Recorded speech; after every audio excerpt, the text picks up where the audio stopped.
Hey, fix your glasses, Dan. And welcome to Tavern Talk, a Wheel of Time live talk show based on the epic fantasy series by Robert Jordan. My name is Ryan, and joining me as always is my brother Dan, Jansen the Gleeman, Beth Doman, and today we have special guests Tavern, and Ben, aka WoTaholicAussie. We took, I think, 1 week off to enjoy WotCon. I hope everyone had a great time. My FOMO is ripe, but we are back, and we are going to continue our journey through the places we see in the Wheel of Time. We're going to do 2 books today, Path of Daggers and Crossroads of Twilight, and I'm really excited. Ben, how are you doing?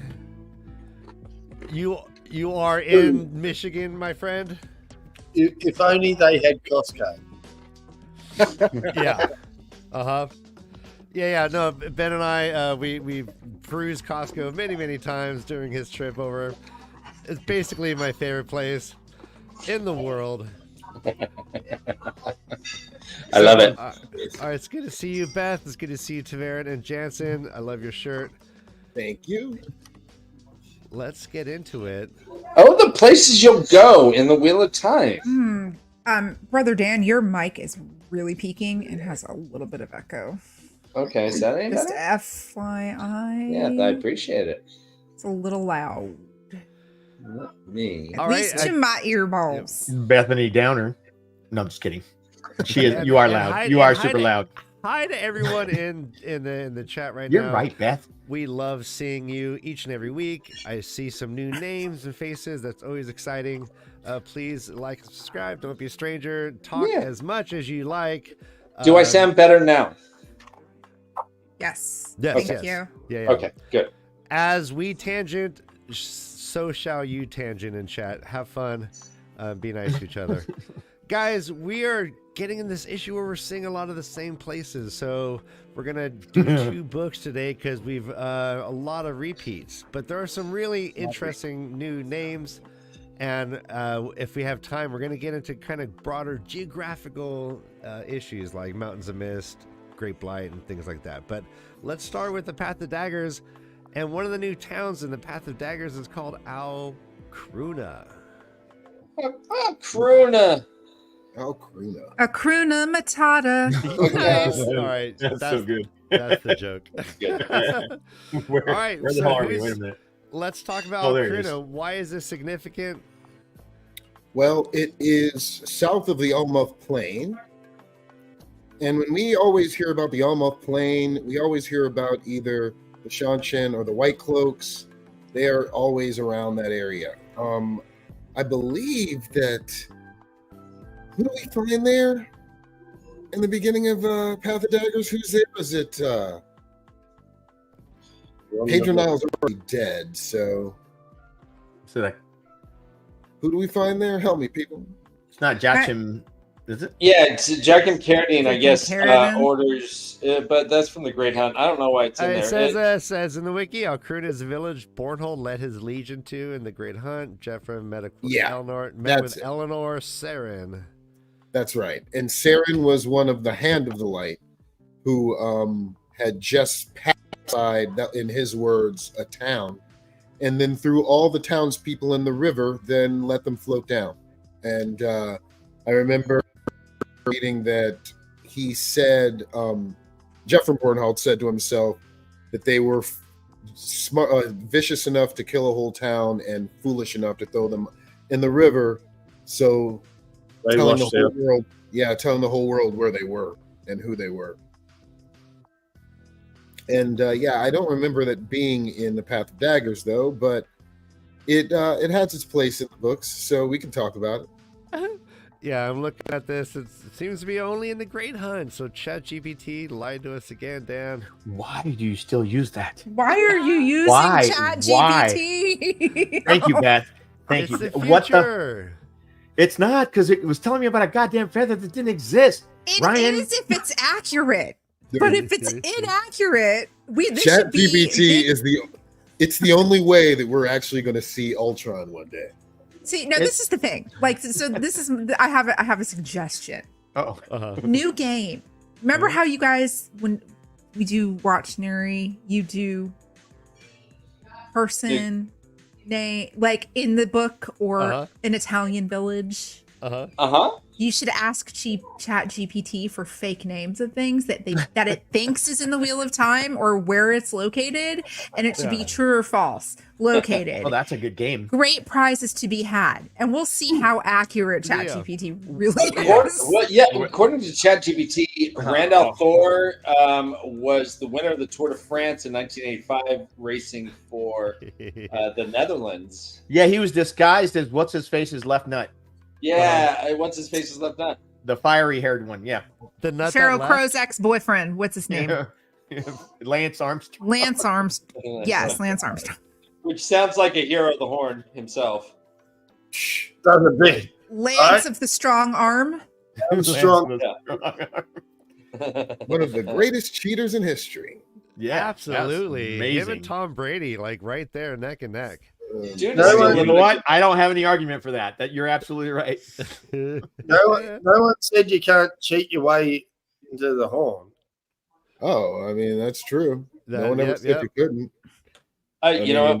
Mama always said, "Don't trust a man with only one testicle." Speaking of the horn, and Mamas. you know what? That's funny. I was just thinking about that yesterday. Speaking of the horn, and you know, Perrin, no matter what, is a hero of the horn. Why is I that? have no argument for that either. Because he not only are all the wolves that were hiding out in Tel'aran'rhiod heroes of the horn, Yeah, Here- they were like, Perrin not only already talks to them, but can walk in there. He's already done enough. He's already pretty much a hero of the horn. He's already And- talked. He's already talked to heroes of the horn. And In the he dream. was the flag bearer at Falm. He was. Bannerman. Yeah, He was the bannerman. He was the gave him a bannerman. Yes, he magic was. shield. Yep. Are they always going to call Ram Loose Theron forever and ever? I'll let you lose there in that. I Well, don't know. here's the That was thing. I horrible. figured that part out. I figured that out. See, I figured it out though. To Talk be to a me. hero, when you're a hero of the horn, your greatest feats. That's the person who goes into Tel'aran'rhiod as that name. That's why Hawkwing went in as Hawkwing. Lews Theron went in. Lews Theron went in as Lews Theron, so he will always be Lews Theron. but no, surely he's going to be Randall Thor now. No, I don't think so. I don't. Was Luce Theron was he a hero of the horn?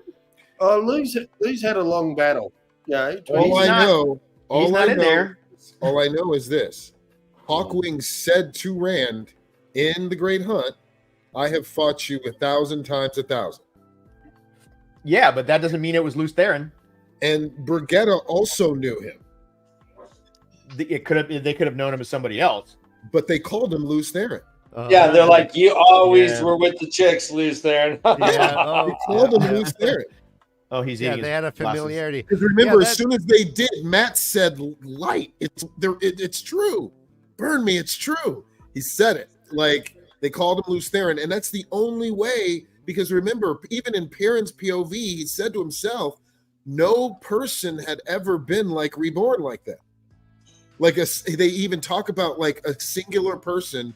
He had never heard of a singular person getting reborn. He says that. I've got a new game to play too. I say we blindfold and cover Jansen's ears and see if he can still answer stuff without knowing what we're talking about. Yeah, he'd have to read the puppet lips and then. Yeah, he still has get to it read right, puppet yeah. lips. I'm sure he'd get it right though. That's what's scary. Yeah, probably. He Chances would are. still get that shit right. Damn it. I'm going more with the what Nomagarden's saying. I feel like it's almost like an epigenetic memory from one age to the next, but like you can't like just as he keeps saying, memory fades to myth, myth fades to legend, legend fades to history, right? And then forgotten, blah blah blah. Like it will be forgotten as time passes. But the question is it really just the reincarnation of the same soul? And that's why like the last age is going to keep calling like in that regard, then the next age would call the next dragon Randall Thor. But I mean, look how many times Brigitta was reborn in like 1,000 years. Right. That's a good point. And she always comes back as Brigitte. Yeah. So I think that it's always going to be Lews Theron, even though I think Ran is the more powerful dragon, and beat up Lews Therin. And what adds weight to that is that Gaidal Kane was always with her, and they said we've always been together. So they started as Gaidal and Brigitta together, and have been them through all those lives. Oh, here's a question. I guess I've had this assumption that every age had to somehow have a dragon, have a battle, have an ending, but maybe it's not that. Maybe it's like literally every 7, like the whole turning of the wheel, right? Isn't there seven ages, right? It may be like that's when the battle between the Dark One coalesces, and it's like that's the circular nature, because it doesn't make sense. Yeah, but think about it though.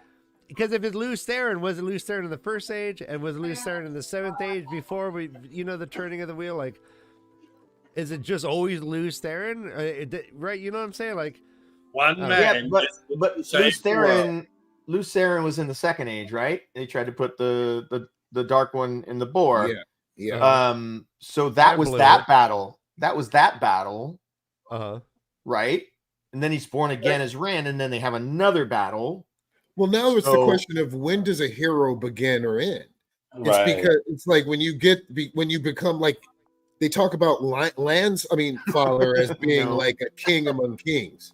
Like there was a king no other like Alkir, right? That's what who was that? Lord Agilmar said that. Like he was a man among men, a king of kings. So it's like it's good to you can say that like one person like Jane Farstrider, can have a life where he's such a notable man to the wheel and to everyone else that he solidifies himself as that person, or she solidifies herself as that person. The question about whether, and I'm curious to see your response to this, both Ben and Beth. I think that Rand is not a hero of the Horn. When the horn blows, he does not come. He is integral in that he is the embodiment of the dragon and has the flag, has everything that that brings it all together. But when the horn blows, Lews Therin does not get pulled in. What do you guys think? So besides them. Yeah. Ben and Beth, what do you think? Let's say Beth first. Dana Lou said it a couple minutes ago in chat that she thinks that Lews Therin is bound to the wheel as the dragon, but not as a hero of the Horn. Oh, okay. That's okay. So I agree with that statement. And that goes with what I don't think he's a hero. He's not a hero of the Horn. He's out because at the end of the entire series, he's living outside the pattern. And he still it's still his soul. So he's not tied to the Horn per se. And if he was tied to the Horn, then the world would be screwed because Ulver did something with the Horn and people probably aren't going to find it for a really, really, really, really, really, really, really long time. If he follows through with what Birgitta did. Well, Birgitta told Ulver to do it. Did he hide him in his ears? I doubt it. I think. Anyway, I don't think that he is a hero of the Horn. I think he's tied to the pattern as the standard bearer for the light, and he's not a hero of the Horn. Ben, the Horn assists him. Quick question. So in the books, Lews Therin is the dragon. Mm-hmm. Rand al'Thor is the dragon reborn. And we're sticking to the books. Why isn't Lews Therin the dragon reborn? I mean, I know they did that in the show, but in the books, there's the dragon and the dragon reborn. Was there another name before that? I mean, it's the prequel. I mean, there would have to be, right? Because I agree. If the wheel keeps turning, Lews Therin, he's not the first iteration. Correct.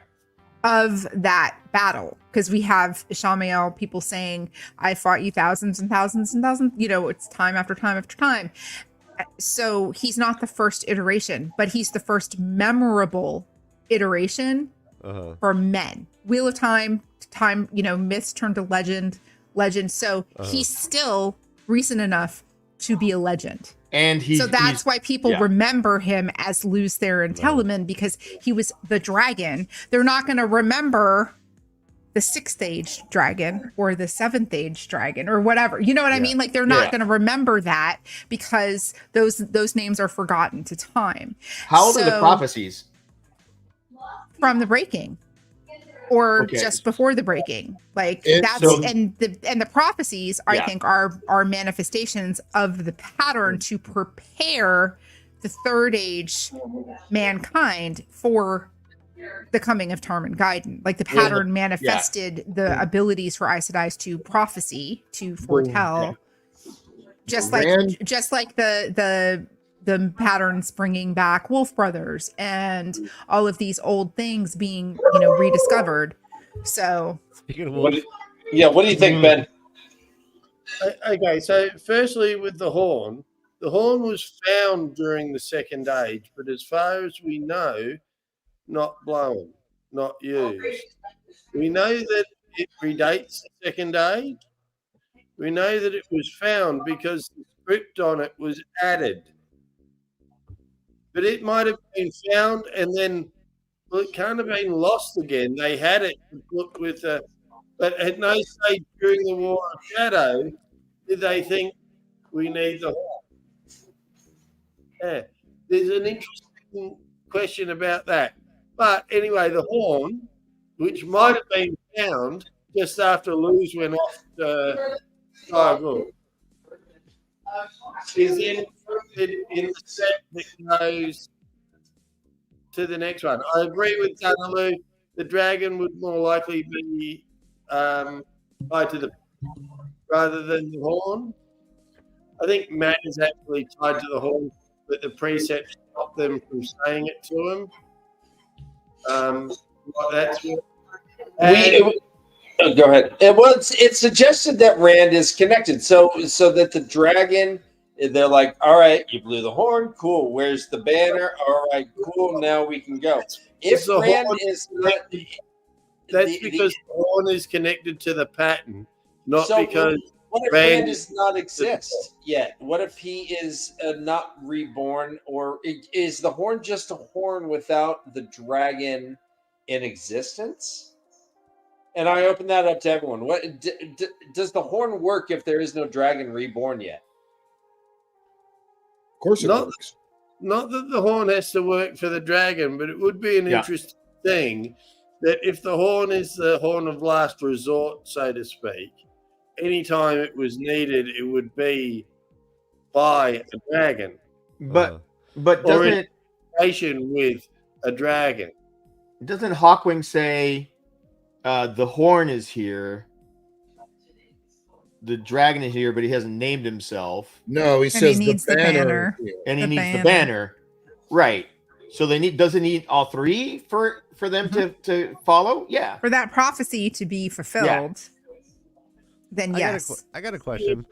But when the heroes come back in the last battle, then Rand is not exactly present, although the symbol is in the sky and that acts as the banner. So the dragon's already proclaimed himself at that point. He proclaimed himself as mom.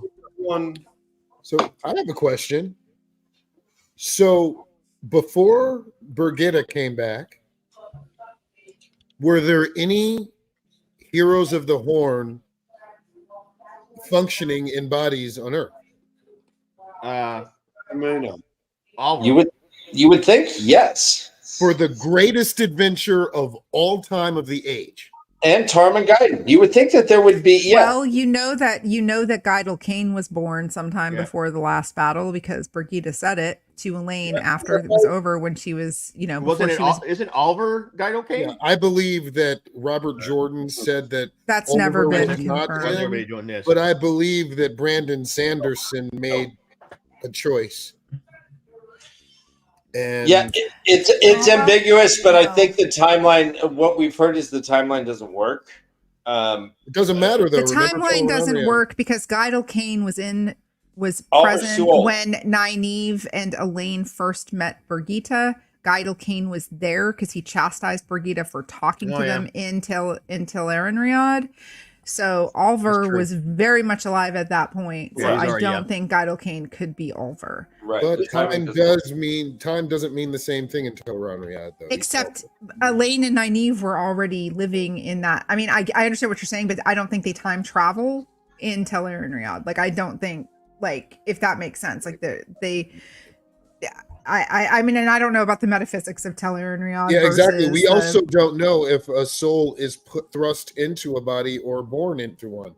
So, no. Well, based on what Birgitta said, it's born. She feels like she's being born. She's being born because Gydocaine is gone. He's not in Tel'aran'rhiod anymore, and she feels her time is coming. I personally like to think that Birgitta is reborn into one of Elaine's children. I think it would be Abby. Remember, I think it would be Aviendha's more than anything, because Min said there was something really weird about Aviendha's 4 children. I think the 4 children that are weird about Aviendha is that they're Moradin's biological children, not Rand's biological children. Yes. I think that's why, like, that's post Moradin. So you don't think Aviendha's pregnant now? No, nope. I don't think so either. I think all of that conception happens post last battle, because Rand says he wonders who the first one is going to come find him is. Yeah. Right. Anyway, that's... Much as I love this, right? I'm here for a reason. I'll give $5 to the person that can name the town we were originally talking about. Alcuna. Yeah. Hakuna Matata. That's like $25, Ben. That's $25. Yeah, Australian. That's like $200 Australian dollars. Yeah, I'm rich. All right. Well, thanks for that healthy reminder, Ben. The next town ChatGPT says we see in the Path of Daggers is Abila. Abila, where we find the prophet. The prophet of Amador. Go down. There it is, right there. Yeah, Abila is not a nice place to be in if you're from there. I think it was before the prophet got there, like a prosperous town of trade and, a lot of bars and things like that. And I think that the prophet came in and killed and swooped and took it over. And we first hear about Abila from Balwer to Perrin, I believe. Balwer tells Perrin that he thinks that the prophet is in Abila. Yeah. Does the prophet have like any powers besides charisma and craziness? So he's just a crazy person, and he just happens to be getting like everyone to follow him. It's just Okay. I believe the prophet is just like Pat and Fane. I believe the pattern is using the prophet to scour away all like the dead wood. Look at what Lifeline and Fool just put in chat. Okay. Wow. I'm not saying that out loud. Oh, nice. I didn't see it. Beautiful. By the way, we did. Thank you so much, Matt Stagger. Thank you, Matt Stagger. I agree. Oh wait, yeah, I agree. Wait, I'm sorry. That was Robin. I love you. Thank you so much for that. No, you're not going outside. No, ma'am. Okay. All right. Thank you, Matt Stagger. Okay, so that's funny. He brought up Trump. I was thinking about are there first age heroes of the Horn, which would be our age, and is like who would the dragon be in our age if we're like cycling through? Like, we're not going to go there, are we? Okay. Thank you, Beth. Thank you. Thank you so much. I was happy to give Kanye West. I was not ready to depart the show just yet. Ryan, I'm gonna let you finish in a minute. Oh damn! That was amazing. All right, Abila. Abila sounds like where Perrin should be from. Abaya from Abila. So there's not much else going on with Abila, correct? No, that's where they travel. That's where Massimo says he's going to travel to see Rand. Even though and it's basically used as and actually it's a crafty way to use it as a way in the books for Perrin to start trusting Bowler. Is there significance to is there significance to why Massimo ended up posting up in this town? Is there any strategic reason why, or is it just he just happened to be there? So there had been a couple of kings and queens of Geladon. Alondra, I think, was the fourth one in a couple of years. Yeah, this is one of Uno's tales.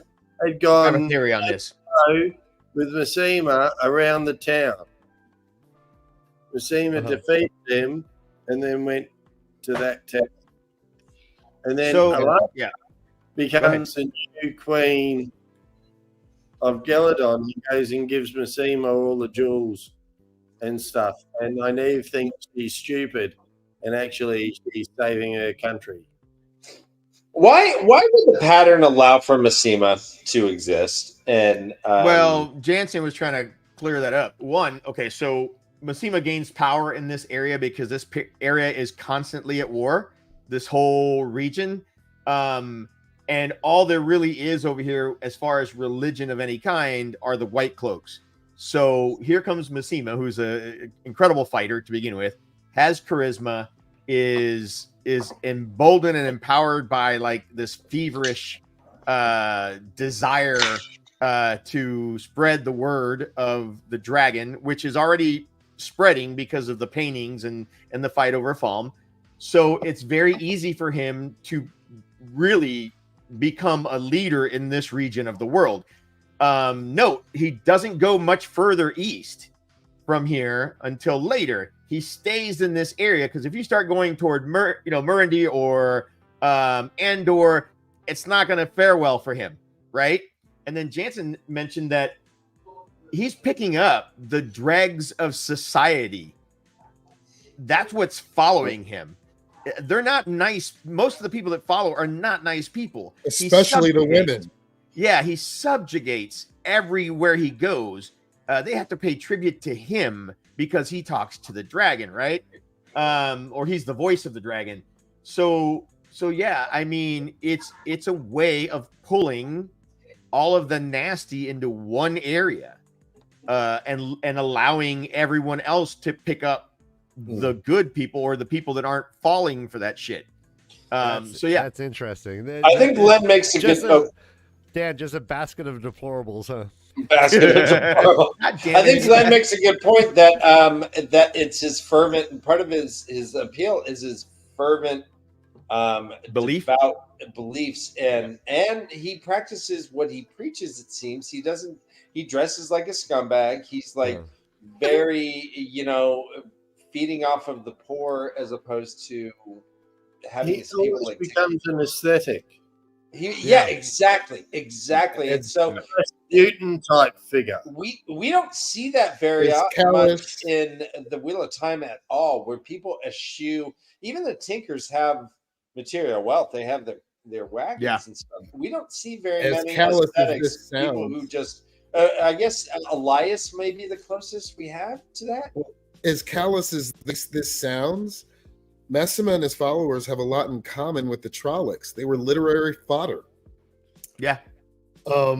See, that's there were a lot of people killing a lot of people, and you needed people to die, and they were the first on the list. That's interesting. The way you said it, Tavern, I literally thought the opposite. I thought he was somehow corrupting these people and turning them bad because of some sort of essence from him. You're saying he's just swooping up all the. He's pulling them toward him because he's basically a beggar, right? He only eats what somebody makes for him, whatever. He's not keeping any of the wealth or any of that stuff. And so wherever, he needs strong arms to call people to order whenever he takes over a place, he's not bringing in, the town guard or the nice people. He's bringing in the thugs. There's also evidence he was under compulsion. Why do you think RJ wrote such a devout group of people to be so dangerous when he himself was a devout person? Look at religion. Look at religion throughout history. Yeah. Okay, no, talk about it. Go ahead, Beth. Beth, go for it. mean, no, 100%. So, without getting too much into religiosity, man is flawed. Yes. And you can have the best intentions to spread gospel, whether it's, gospel as we know it or gospel in the world of the Wheel of Time. And you are going to have a vision of how to do that and think that your way is the right way and any other way is not the right way. And so historically we can look punishable back. by death. Yeah, but let me refine my question. The people that we see as being devout are dangerous. The White Cloaks. Well, that's because the Maximus, the Prophet's people. That's because they're dealing in absolutes. There's it is Massima came across as it's going to be this way. He set a precedent by divesting noble people and rich people of their wealth, and then killing said people if they did not follow the way that he said was the new way of things because of the dragon. So he set a precedent of that. That's why when we first come across, oh my God, why did I just forget her name? Queen of Gildan. Oh, Eliandra.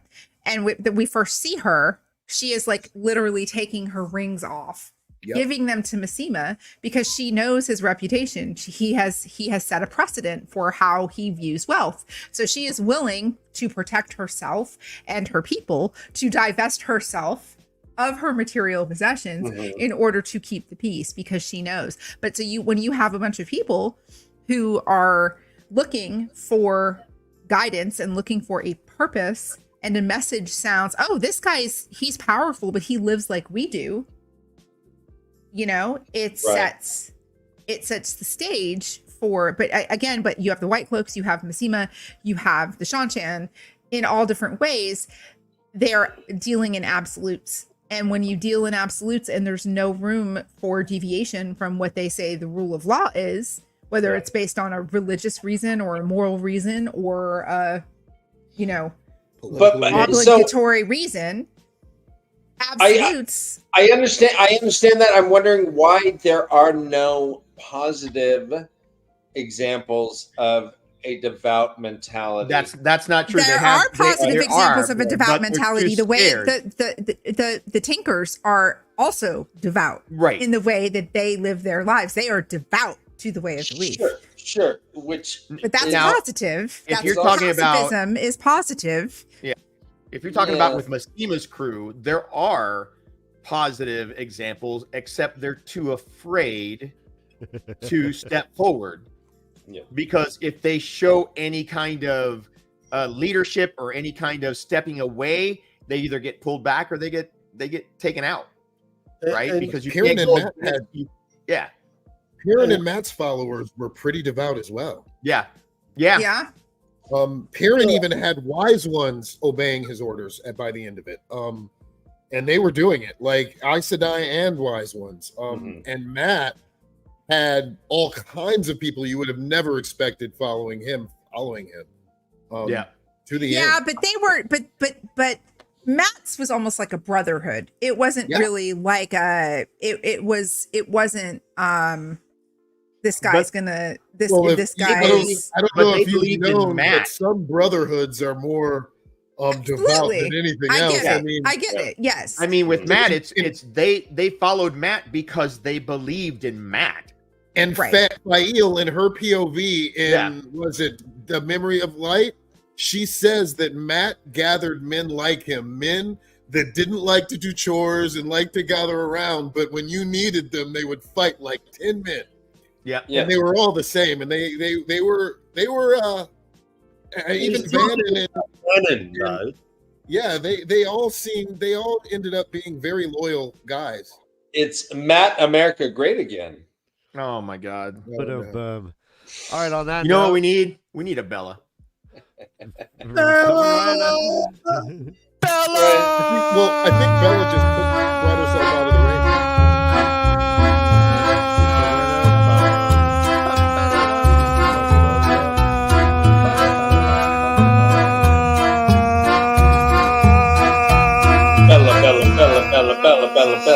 Bella. Sorry about that. I needed that. I needed a palate cleansing because it. Yeah. Bella is the sherbet, right? Oh yeah, Between courses. Sherbet. It's an bouge bouche or a bouge bouche. And a moose boosh. There you go. And a moose bouche. I've had one. I've a bouge booshed once, and it was lovely. It was a fluffy, mushroomy. How much did that cost? No, sorry. Was it a bougie, a moose bouche? No. What town are we off to next, fellas? All right, let's go. Allendale. This is Crossroads of Twilight now. A town outside of Tarvalon. Allendale. Yes. Now, Allendale sits on one of the, probably I would say, one of the greatest landmarks and one of two of the most important bodies of water in the entire books, and that's the Aranon. Mm-hmm. In fact, the Aranon is the very first river that we see in the entire series. When Lews Therin makes Dragonmount, he splits the Aranon to make the island of Tarvalon. All right. Yeah, all right. I'll give you that. Yep. And it's the seed that he planted for the Aes Sedai on his way out when he died. Yes. So it's goes along with circularity and regrowth and everything coming back on each other. The dragon one with the land. Yes. Allendale is also there's an Allendale gate to the White Tower. Yes. It is one of the border towns that is generally besieged whenever something is going on with the tower. But guaranteed to always come back because of Tarvalon. Yeah. But yeah, even when the Rebel Aes Sedai were there, most of the inhabitants boned out because they've been there before. War happens when it happens at the White Tower. It happens in Allendale, more or less. Michelle said I just made a good comment. So the Aranon has flowed since the Age of Legends, hence the White Bridge. Ooh, thank you for that. Fire. I love that. Thank you so much. That helped me. I think we were joking that it could have, just been a happy accident. I think it fell. Oh, I think it was an accident. I think it just fell over. I don't think it was actually a bridge. I think it was part of a skyscraper and just fell over. Oh, nice. Oh, interesting. Oh, isn't it Ogier made though, man? No, but they don't know what it's made out of. They never say it. No, interesting. The cheese town is Dorlan. Yeah. Dorlan. Yeah, it's right there. Yeah, baby. Dorlan, that's where Elida sent the failure sisters from Demias Wells. The Dorlan Packers, cheeseheads. All right, so let's continue on. Wayne. We're doing great. We're plowing through. Guys, we're doing great.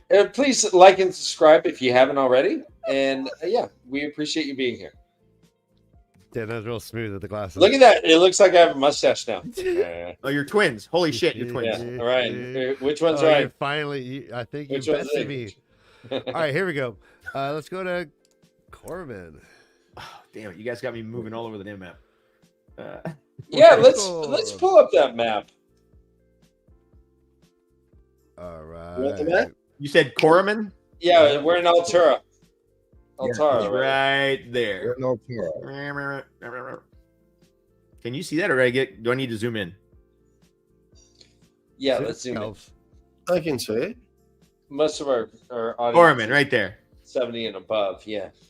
70 and above. Stop telling me about my age, bro. All right, I see Corman there. Corman is actually good on seasoned beef. It gives you could use it for taco flavor. Corman, the kind of town or place that Corman is a little bit far and out of touch of the Queen of Altera's writ. Yeah. So the town is pretty much governed by itself, by this noble or that noble. And I believe Corman's not where Matt. Corman is where Perrin was there when Rena. No, with Matt. Matt. Matt stabbed. So the Val and Luca was parked there. They're in this village. Rena stabs Aganon, and they take Rena down before she gets over that ridge. It was like a day's ride, right? Didn't they have to chase her down for a full day? Full day, and she was riding bareback though, and they were able to. So she was about to get to where all the Shanshin were. Yeah. She got shot in the back twice, fell off her horse into the river, and floated away. It was really a beautiful scene. Quick question: is the farm within the small region of rulership? Does it fall within that, or is it outside of the farm? Yeah, the farm where the kin set up. Were. Yeah, yes, it definitely is, because they remember when they were there, they could hear the that's true. Shanshin, you're right, coming on Ibudar. I think it's since the White Cloak Wars, the writ of the Queen or the ruler of Ebudar's thing is only a horse, a day on a horse. But that is right up until Soroth lands there, because the Shanshin solidify all of Altera for the royal family. Yeah. Ryan, I gotta say, I feel so affirmed every time Michelle says yes to people. I love it. It feels like, yes, we are doing the God's. We're doing the Lord's work. We're getting approval. Yes. Love it. Thank you, Michelle. So this is where Rena, the fall of Rena, that was and I guess they took a ferry. Yeah, so it says here Alkindar is the sister city to Corman, and they ferried from Alkindar to Corman, camped out outside of Corman. That's when all that went down. Let's move on. Was Corman where they go shopping for all the silks and bolts and of stuff with Tuan? I think that might have been the next. That was after that, I believe. Okay. And Dana Lou, you are correct. Just want to put that out there. Dana Lou's always correct. I mean, what an oxymoron that is. What an exaggeration, or what redundancy to say that she's correct. She's always right. Michelle, I need a yes for this, please. The Airnow and the Aranin never meet. Okay. Yeah, because Whitebridge is not on the Aranin. Yet they're divided by land masses and can never truly meet in a delta. Sad. That's a song by Pam Tillis. Just put that out there. Ryan, what's next? Tell us our great chat GPT. All right, but now. All right, well, we are staying with this then. All right, so Saladar, we see that Ebudar and Saladar aren't that far away. No, not at all. And Saladar looks grander than it is, correct? Because Saladar is pretty abandoned. It's pretty much a village. Yeah. I think they only made it big because it's important to the story. Yeah. Right. So we're seeing every building in Saladar in that circle. Yeah. Pretty much. I don't know where Ryan went. He has all the cards. So let me see. We've talked about Saladar like a million times, though. A million times. Yeah, I know. I'm trying to see if I have cards. Maybe. Oh, maybe. Look, there's a town called Moisten. How about? Sorry. All right. Did we talk Dorland and all the cheese? We talked about the cheese. All right. Let's talk. All right. Let's talk. They do mention, and we'll get into it more. Hi, Rob. Hinterstadt. It is mentioned as a village. It is. They do not enter it, but they do mention it. I guess Hinterstadt does play a large role later. Give me directions. Give me directions. I always know where this is at. I know that it's near Mount Sardland, right? That's where Vannon was talking to Matt about at the beginning of it. It's Mount, and what's there? It is. Found it on a broken road. It's so we're at. That's where we're at right now. We're on a broken road. That's the chapter's name in the books, and it starts out with Matt saying women are like. Oh yeah, we talked about this too. I literally just found my WoT parody for next year. Thank you so much. I need to write this down very quickly. Is it women are like goats? Is that it? No. Yeah. No. No, it's not. But oh my God, I need to write this down. Thank you so much, Jansen. You're welcome. Hinterstadt was the I guess there was a recurring bubble of evil that did not leave. It was a cauldron of evil. It was just a big bubble that never popped. But I don't think it was a bubble of evil. According to Tom, oh, you're breaking up, Jansen. The pattern was broken and kept trying to. I'm breaking up. You are. Am I breaking up still? Try to get. No, you're okay. Yeah, keep going. We're all right. Okay, so I mean, according to Tom, Hinterstadt, basically the pattern was broken and it kept trying to, restart itself. And it did, I don't think it was a bubble of evil because he even says, "I don't think this was you, Matt." Mm. Even though we know that bubbles of evil follow Tavern. Yeah, I think it's naive level then. I think it needs Nynaeve to fix. I don't think anybody else would have a chance. Get Nynaeve in there. I think she could fix it because she can do incredible shit. I like that. Yeah, but Ryan's back. Dammer Flynn can do the same exact things Nynaeve can do. Yep. Reciting. But does he have the same strength though? Yes, he does. He healed the Aes Sedai of being stilled, just like Nynaeve did with Gentling. He did the same thing she did.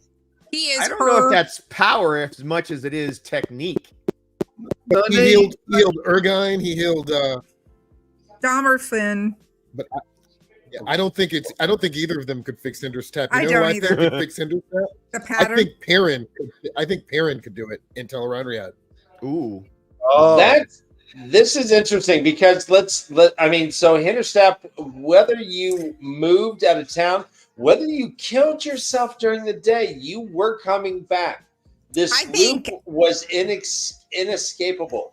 I think after the final battle, if you were to go to Hinterstadt, you would find a whole bunch of dead bodies. No one affected the real world in Tel'aran'rhiod more than Perrin Ibarra could. And I think even rescuing people, even talking to Nynaeve during the last battle with using what were they called, dream spikes. He affected the world more than anyone else.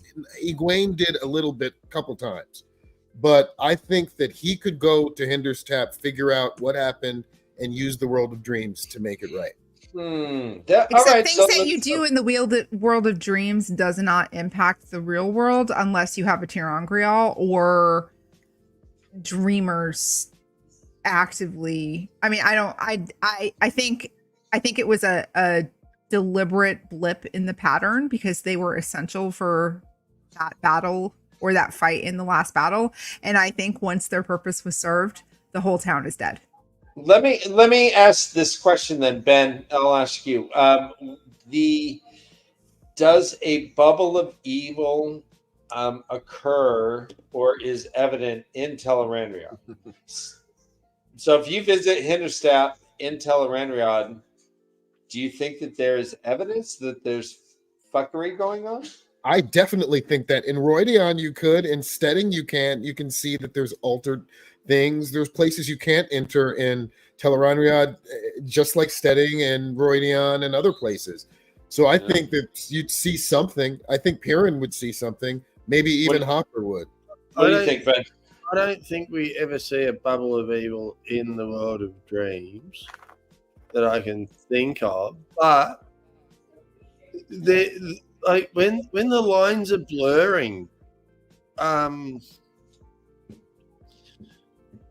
ghosts start appearing and stuff like that. Mm-hmm. How much of that is flow over from the world of dreams? Like there's a lot of uncertainty in what's written to be able to say definitively.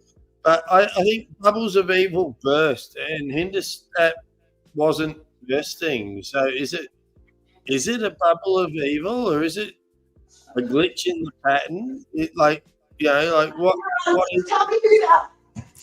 That's a good question. Why would the pattern allow this to happen without some sort of mechanism to correct it? But didn't it get corrected when the boar got sealed? Well, I hope an optimist.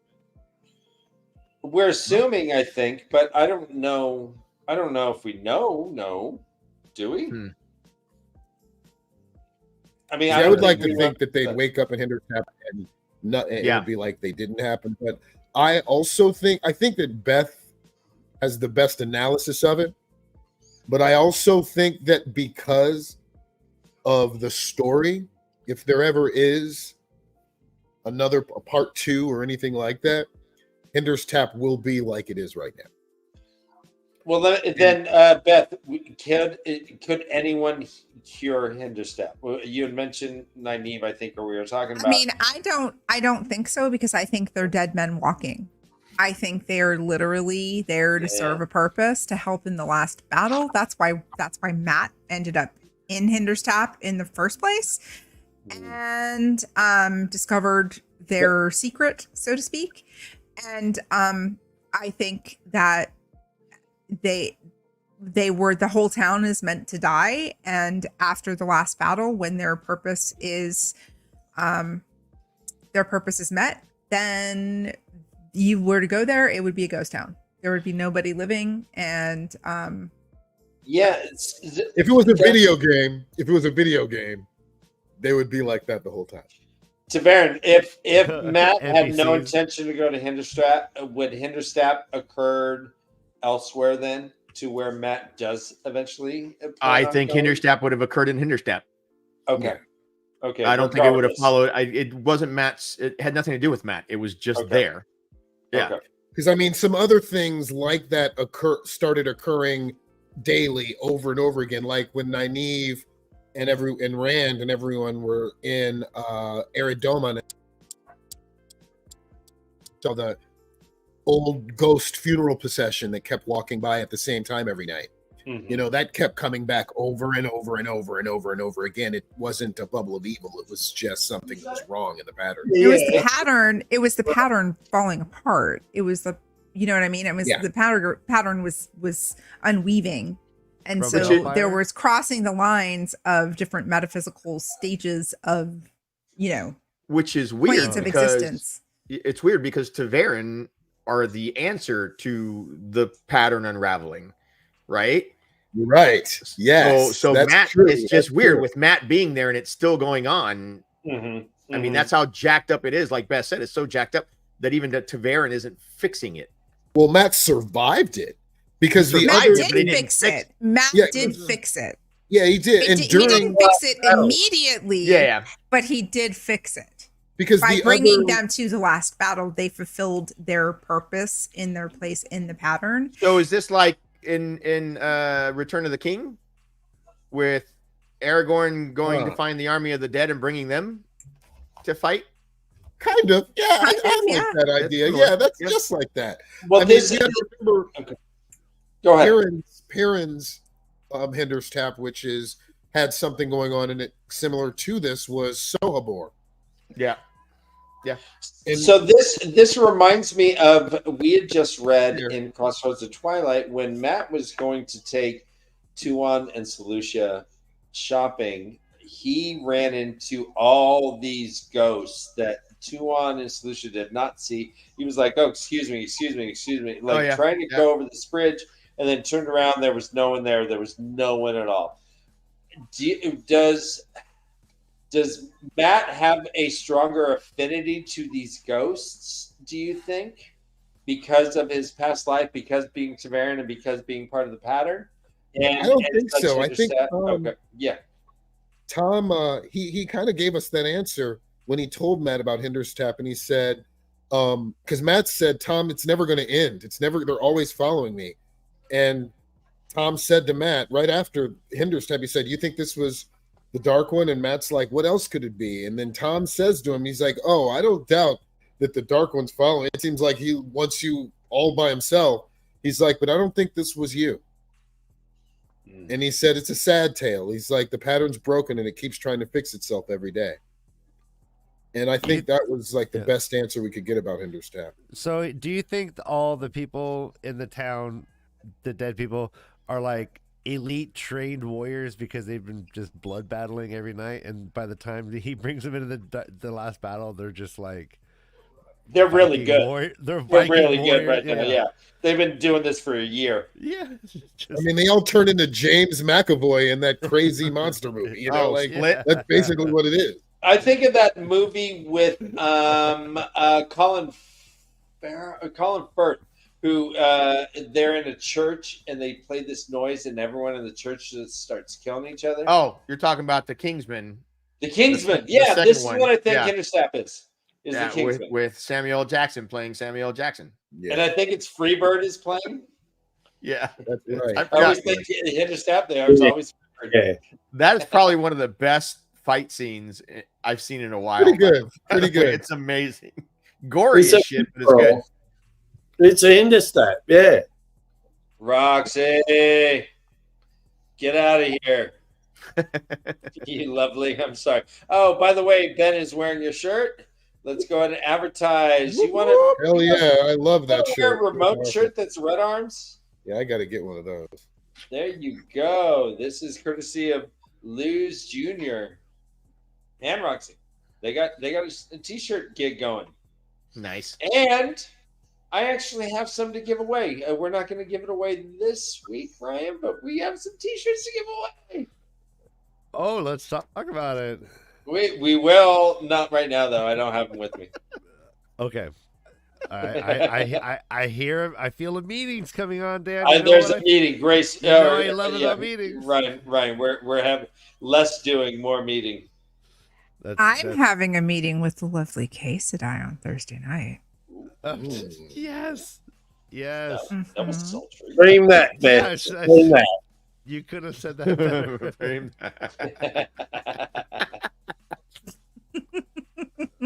You know what, Ryan? Let's get into some of the tertiary things. So there are cities, of course, but in every city you see topographical landmarks. You see things that everyone owns that view. So let's go ahead and talk about some of these other things. Okay. Mountains of Mist. The Mountains of Mist. This we hear right in the first book. Rand and Matt actually went to the foothills of the Mountains of Mist one time. Go ahead, Jansen. Yep. Oh, no, I was just saying we heard about it in the first chapter. Mm-hmm. It can be seen from Rand's... I don't know what just happened, but I love it. We're in the Crossroads of Twilight. We talk about the mountain. We find about the Mountains of Mist. We haven't brought it up yet. We haven't even brought it up yet. Did you know there's Mountains of Mist? Guess what? There are. We're going to talk about it. The mountain was covered with mist. Yeah. So, I know what the mountains are. Oh my God, you guys! And misty. Yep.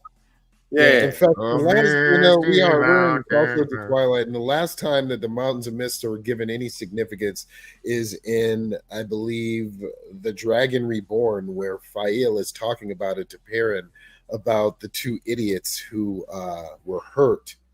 Lord Orban and what's the other guy's name? Lord Orban. Lord Farquaad? I don't know. Lord Orban and somebody else. They were hunters of the monster. He was riding a lion. I'm Yeah, that sorry, was the last Jansen. I time. didn't mean to interrupt you. I'm It's all really good. sorry. Shut up, man. Fuck. No. Do you know the mountains of mist? They live on Drury If I Lane. remember rightly, though, one of the winds that rises in one Yep. of these books Yeah. The first book. starts in the The mountains. first of, book. Imagine Yeah. I know, in Path of Daggers or Crossroads, that. like, there's a particular wind that It does starts actually. in the mountains. Yes. Hey, Beth, you got to take this. It up blows with down the ChatGPT. mountain of mist, and it talks about the new people coming into the two rivers. Then it goes on to Tarvalon, where there are rats and garbage in the streets and some other stuff like that, and then it comes back around. I've always assumed the mountains of the Can't mist say too were that like the Smoky Mountains in like Appalachia, where there's just always just fog. I think we have these. Do you America. mean the Appalachian Mountains? No, Yeah, Appalachia. Yeah. You Yeah. say Appalachian. We're not getting into I this. say I saw a whole Appalachian. TikTok on this shit. Did I say it Appalachian wrong? Mountains. No, you said the Smoky Mountains in Appalachia, but the Appalachia. Appalachian Mountains are also a thing. Appalachia. Okay.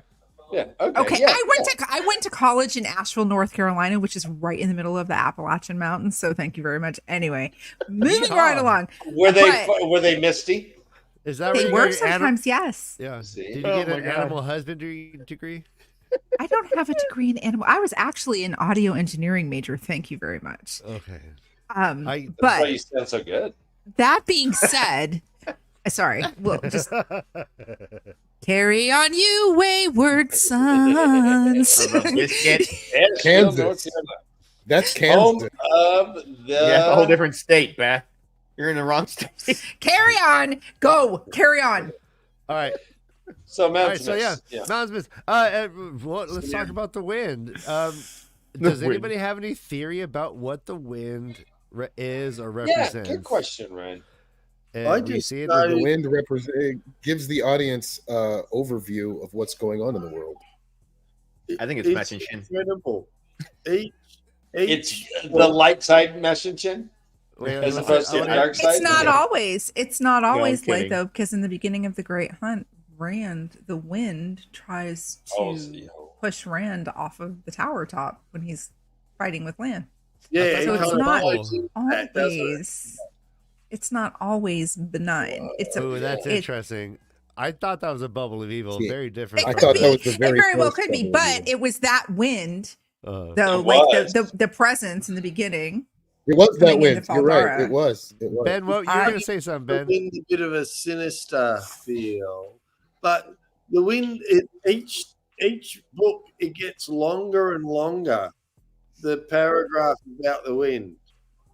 It does. That's It's cool. So you- Long-winded. Yeah. It's very long-winded by the end. Very, Yeah. very well done.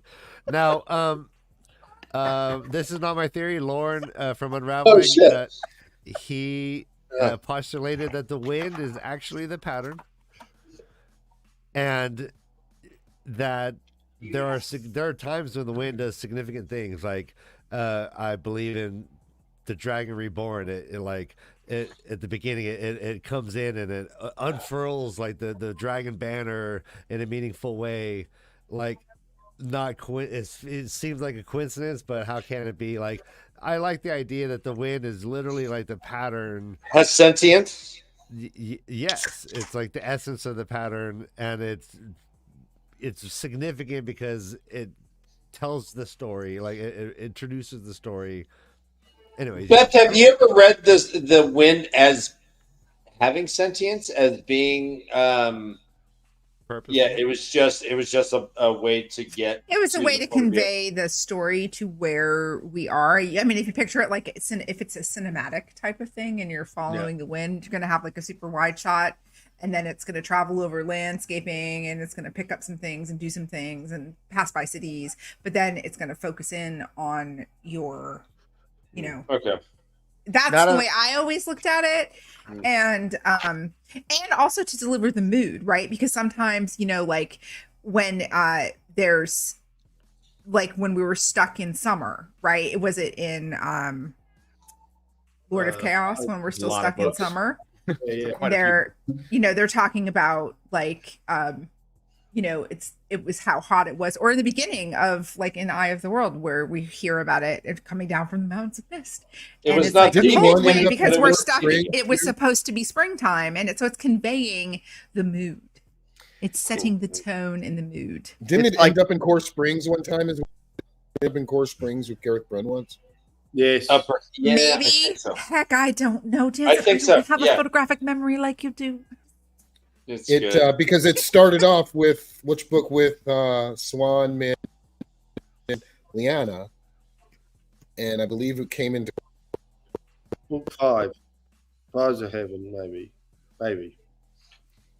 yeah. I mean, it's not Yeah, it could be unlike that the wind that shows. I hate doing this again, but it's not unlike the wind that shows up when Aragorn is approaching the town. And I mean, well, the there, and the wind takes the banner and flies it off. Yes, the similarities between I know.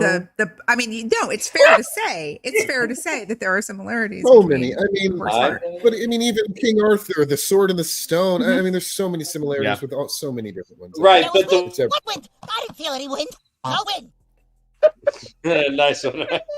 But the wind is not the beginning, but a beginning. It always starts with the wind, and I guess so. I like thinking that it does hold more significance than just an aerial view to get to our POV. I like thinking that there is some reason that this one, and with it attacking Rand, I don't think the wind is sentient, but I think that it does serve a purpose beyond just narration, or at least I'd like to think that it does, because every book starts with it, right? Yeah, and it's not the beginning, but it's a beginning. It's a beginning, yeah. All right. What, Ryan, let's move past the Mountains of Mist, the very first chapter. And as the air pushes the wind pushes us towards, let's go to Kinslayer Dagger. Kinslayer Dagger. Wrong way. So Kinslayer Dagger is a notable landmark. It is a spire in the mountain that rises thousands of feet, or if you're British, thousands of meters into the clouds. It's like Mount Everest. It is like Mount Everest. You do not generally see the top of it because it is generally covered in clouds. In misty clouds? Thin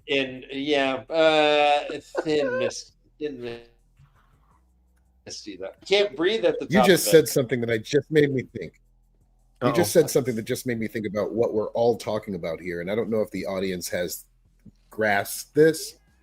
The two largest cities in the world right now are Tarvalin, Houston, and Roidion.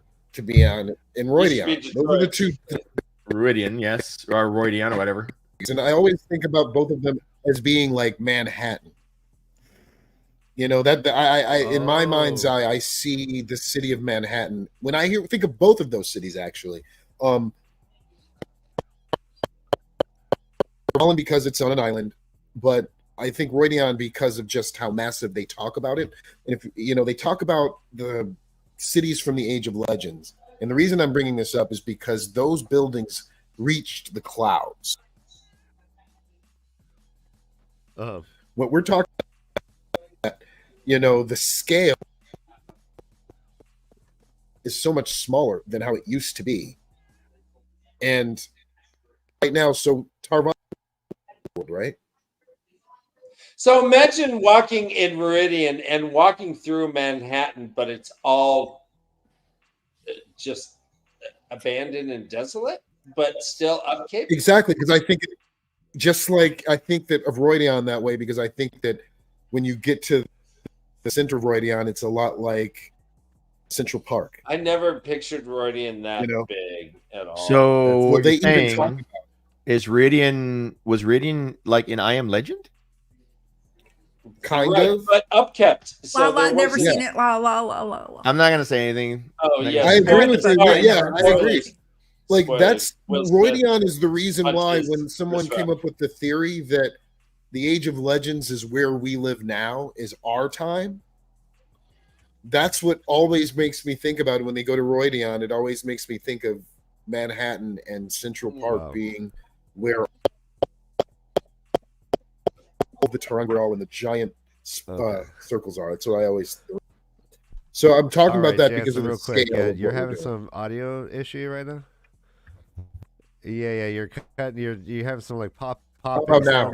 That sounds better. Is it better now? Yeah. Yeah. I always thought of Viridian. It does. Yeah, you sound better. Yeah. If it happens again, I'll let you know. I always thought of Viridian as like a foggy Istanbul. Istanbul. Foggy Yeah. Istanbul. You know It's not simple now. Foggy Istanbul. Turkey. Turkey, yeah. He started Yeah. saying this. Turkey. Yeah. All right. Yeah. I pictured it smaller. I never pictured an enormous city. When they were walking through, I thought they got to where they were going in like They talk about it being miles. No, it's huge. It's supposed to be Miles. Yeah. Miles. Huh. Yeah. Oh, All right. They So, walked miles to get to the center. yeah. So Alright, Kinslayer Dagger is the creation of Luce Theron. When he went mad, he channeled all his energy into himself and created a mountain out of himself. He was a molehill. Now he's a mountain, guys. Wasn't that Dragon Mount? Well, That's isn't right. Kinslayer Dagger part of it? Kinslayer's no, that's a crossover. That's a Wow. distance from it. Kinslayer's dagger is like this giant phallic thing pointing to dragon. Yeah, But yeah, why is it sort named of, after yeah. Luce Theron if he didn't make it? It's not. It's Kinslayer, not. It's his dagger. Yeah, Kinslayer. Luce Theron Kinslayer. Yeah, but I don't think. Dragon Mount is not Kinslayer's dagger. Yeah, two different things. They're two separate. But why is it named after him then? Who knows? Why is it called Jangai Pass? There's a lot named after him. Because they liked playing that block game. There you go, Jenga Pass. Oh, Jenga Pass. Well, there's the Tears of the Dragon. There's Yeah, I mean, But they just there's a lot of named things they named named after things after the dragon because it was the, it's the biggest name that everybody knows. Yeah, I dig it. Yeah, I was wrong, but I like to think that he helped make it. I don't know. Maybe it wasn't there before. Is it kind of don't know. is it kind of like Martin Luther King Boulevard in every major city? Yeah, there was a street there, but Not it wasn't wrong. called. So there was a spire there, but it wasn't called Kinslayer's Dagger. Is that what you're saying? was Right? there violence going on in every street? Yeah. No, peaceful demonstrations. All right, let's move on. I don't mind Luther King, man. Let's move. Speaking of peaceful, the Great Blight. All right, let's go up there. It looks like a MAGA hat, Oh my god! Great God Blight. damn it. Dude. like a MAGA bucket hat. Okay, I think I'm it actually looks seeing more right like now. a hair. Looks like a toupee. Okay. I- I see. Back Is here that a is the white bandage on the ear?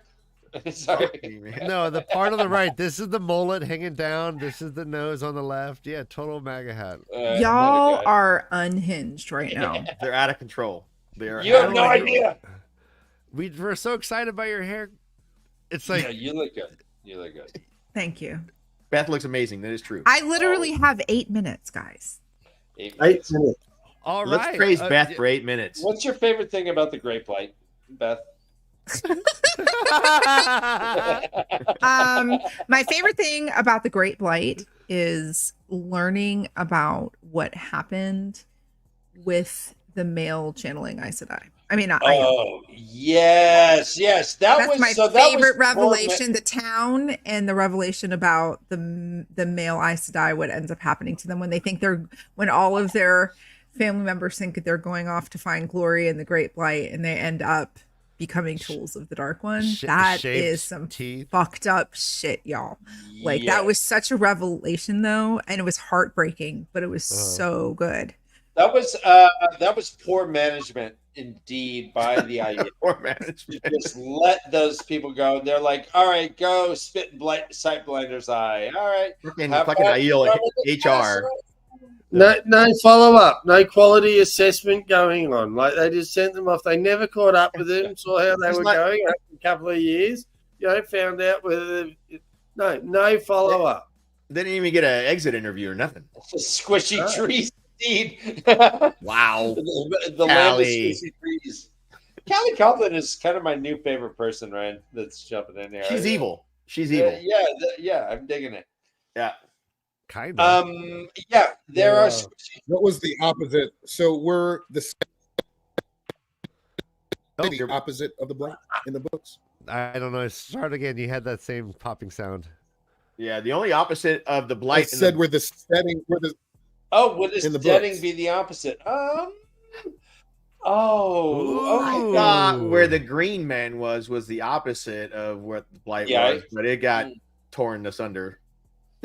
It's gone. No, I love that idea. The setting is like the counter. Well, no, because the setting are representations of different dimensions because the ogre inhabit them. That's different than the blight. The blight is the manifestation of the Dark One's touch on the world. And I think that the setting are representative of wherever the home plane of the ogre are. That's what their home plane looks like. Yes, and it is. Could the Dark One taint a setting? I don't think so. I think it's outside of the normal. I mean, like metaphysics. I think everything has a counterpart. There was a setting near Malkir that is no longer. Okay, so but it was still a setting. It was still a setting. But did it get taken over by the blight? No. They actually, I don't think so. I don't think it did. Crazy. I just think they're little pocket dimensions where we can travel into because they exist in our plane of existence, but they are representative. That's why the ogre are bound to them because of Ryan.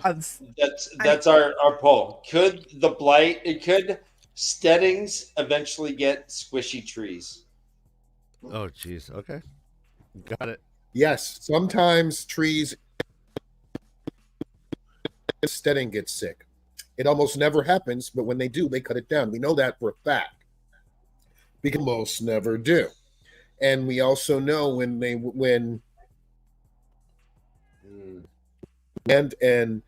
Viren and everyone went to a steading, they were on a stump. And every great stump is on a tree's the death of a tree. That they cut down. But that's trees naturally die. I'm wondering if the Dark One himself could make the trees squishy. Could he turn a steading into a blight?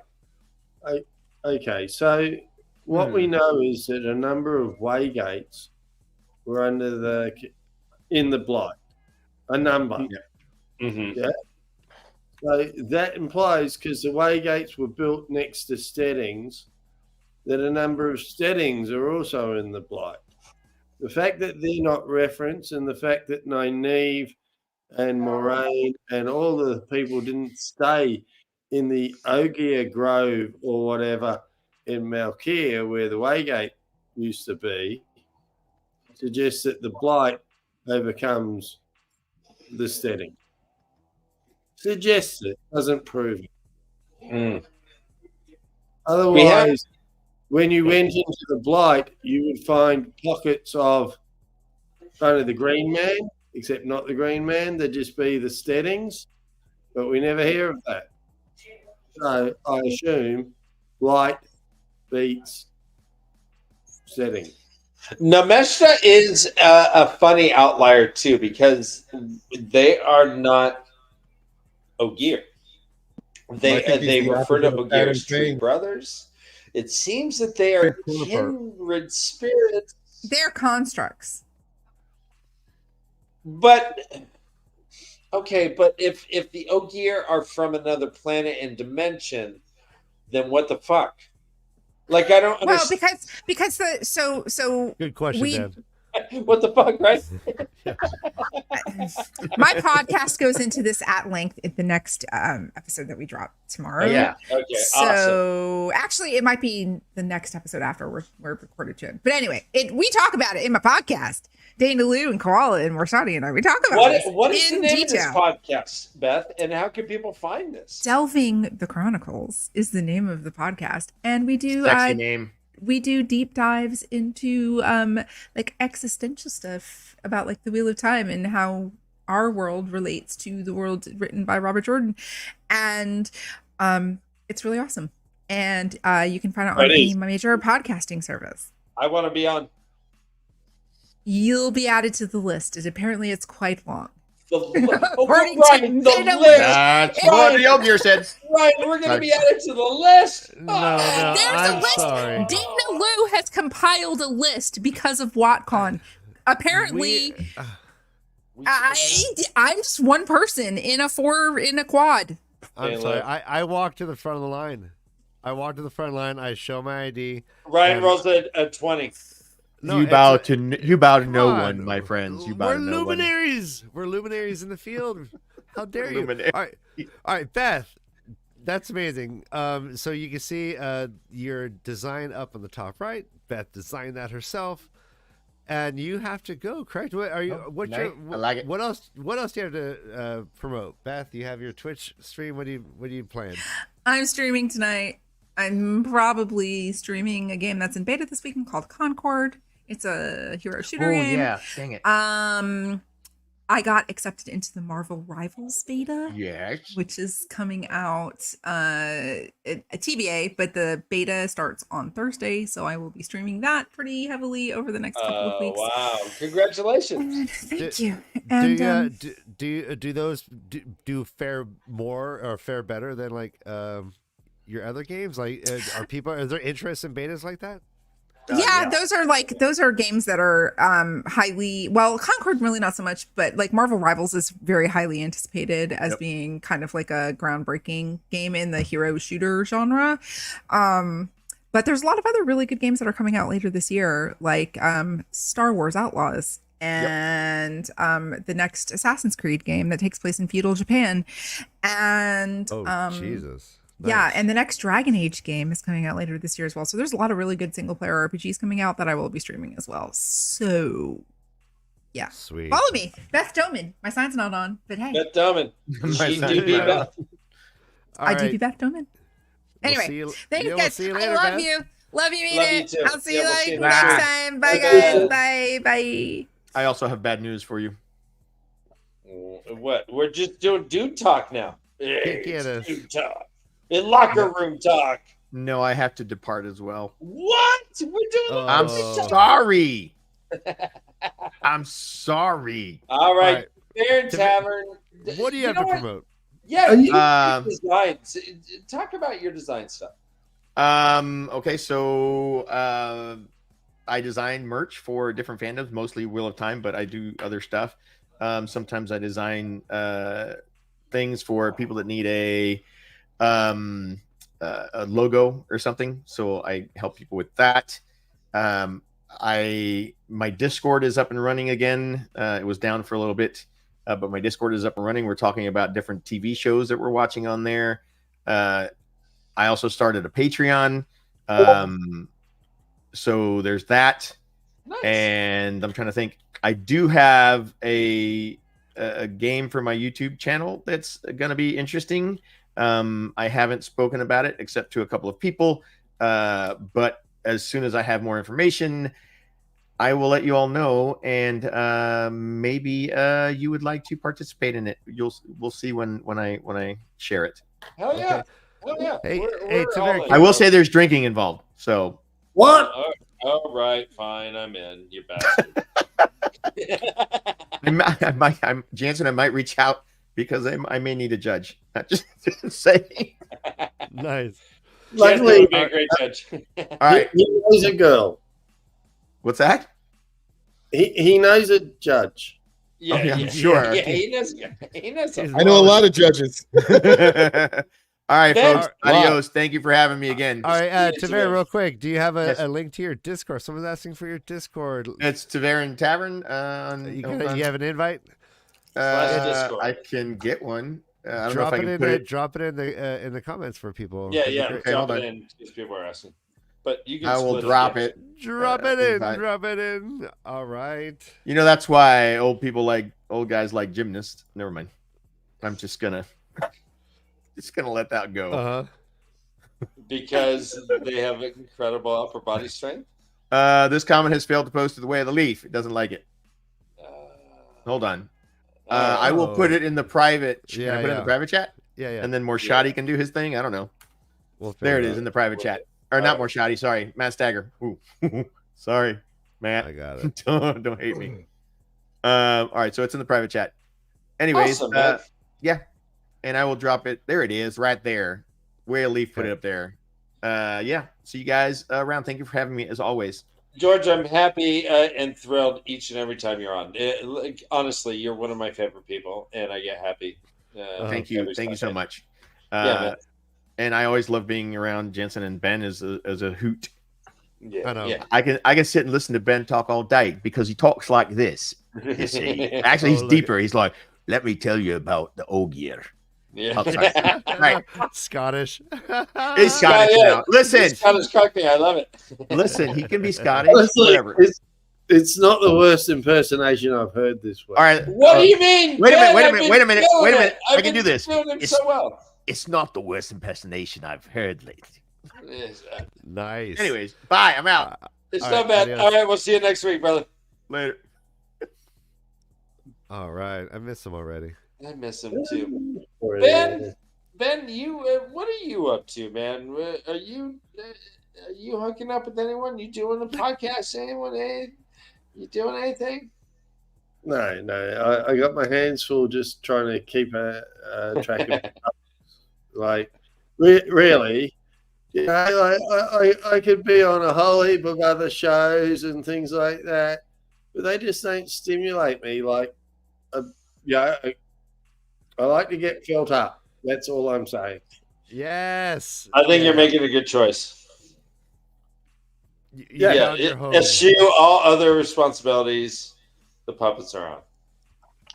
but WoTaholicAussie definitely writes poetry, and he has very much written a lot of poems based on topics we've been discussing. Also, parody songs, Ryan. I've been reading a couple of them. They're hilarious. Yeah. He spends a lot of time. He's great at it. So if you're in our Discord, we have a Poetry of Time channel where a lot of Ben's poems have been posted. Ben has spent time at both Ryan's house and my house. It's been a pleasure. Awesome. Just talking about international stuff with someone who's international, doesn't have an American point of view. It's wonderful. I love it. Yes, I bring my secret weapon with me. My daughter, who's actually read the books. She helps you a lot, man. You bring a lot of credibility when Thalia's around. People like Thalia. So they go, well, we probably like Ben then too. Yeah. She legitimizes you. At WhatCon, everybody goes, "Oh, they are. Oh, hi, WoTaholic." Yeah, it's a bit like with the puppets. You know, everybody's always, Ryan, and yeah, brother Dan. What am I, chopped liver? I am chopped liver, which you can get in canned form right by the chili in the grocery market. All right, Jansen, you got to go too. In a second, yeah. All right. Well, can you? I know you had some exciting news. Are you allowed to tell the population? I can talk about some of it. Yeah, I can talk about some of it.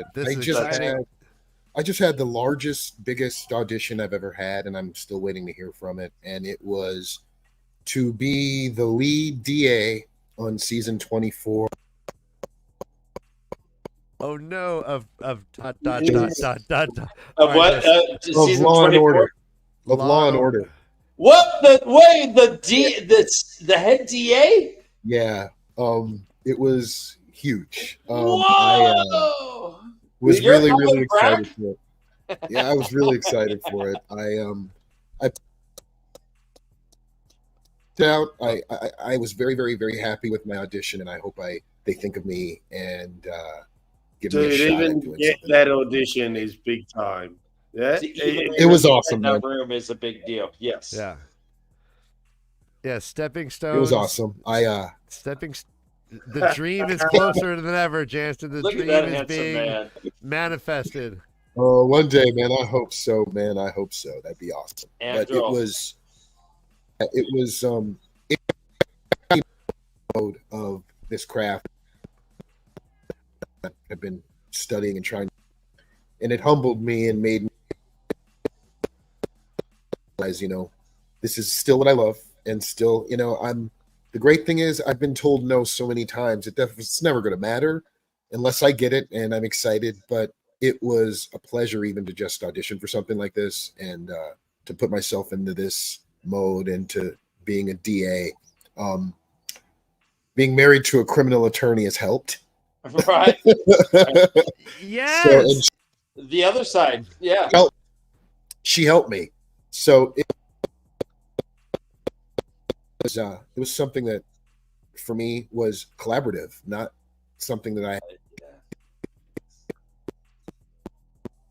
it was wonderful. Just even auditioning. Nothing can happen but something good. So we'll see what happens. Right. It's the dice, as Matt. I'm so happy and proud for you. And man, every audition you take is one step closer to Andrew, man. You're right, man. That's it. That's totally it. Work on your gateway techniques. So have you been practicing gateways? Thank you. Fool. Yeah, I mean, I'll take anything I can glean from anything, and I'm putting it down. It's all about being believable in a situation, man, and an imaginary one. So yeah, we'll do it. Beautiful, man. We'll do it. Next week we are talking Knife of Dreams, right? Ryan, you're muted. Very cool. Yes, we are. And, we start there. We start off in a little forest outside of Meridon, is it? Or you asking wherever? No, it's wherever Fail is being held by the Aiel, Shido, okay. The town of... Oh, shoot. Yeah. Meridon, is it Meridon? Is that it? Or is it the town? It may actually be Meridon. Oh, Malden. That's what Malden. Yeah. Malden. It's Malden. Thank you, Light Playing Full. It's Malden. And there's a lot to talk about in that area, especially the geographical things that are around there. We start off with, I believe, and not Grady, but Naild, right? No. Yeah, with Naild. Pedro Naild. And we start there with them. So that's going to be fun to talk about. We get a lot about the landscape in Galena's capture from Gaul and Phaedra Neild, taking them through the gateway to and eventually also Elaine, I think, because she slaps her. And so, yeah, that's going to be fun. This is also where we're actually incorporating a river into things besides just something you got to cross. Absolutely. They're throwing it into the aqueducts and throwing the fork route in. So yeah, maybe we'll get some actual zoom in and see. All right, so here's the river. Here's where this went. Cool. I think there's a map. Yeah. All right. Awesome. Yay! Thank you so much for joining us, Ben. Thank you for having me. Of course, and Jansen. As always, it's our honor and pleasure to be your friend and to do a show. Mine as well, dude. I love you guys. Always, and always. I love you too, man. And don't forget, First Time Reader Show returns next Tuesday. We are starting the new book. What is it? Knife of Dreams. Knife of Dreams. The best my favorite chapter in Knife of Dreams is a stave and a razor. Yeah. You could always recite the whole thing. My lord knows his horse flesh, that I do master fear him. Yes, and 10 pounds gold is too much for a piebald. Jensen, do you want to be on? Do you want to be on that show when we're talking that chapter? I do. Okay, that'll be fun. All right, we'll talk. Yeah, I'm down. Yeah, Brother Dan, right on, man. Is horse flesh a drinking obligation? Yes. All right. Oh, yeah. All right, Torque feared him. Okay, I'll talk to you guys later. All right, it's been great. It's been real. It's been fun. Everyone, run for your lives. This is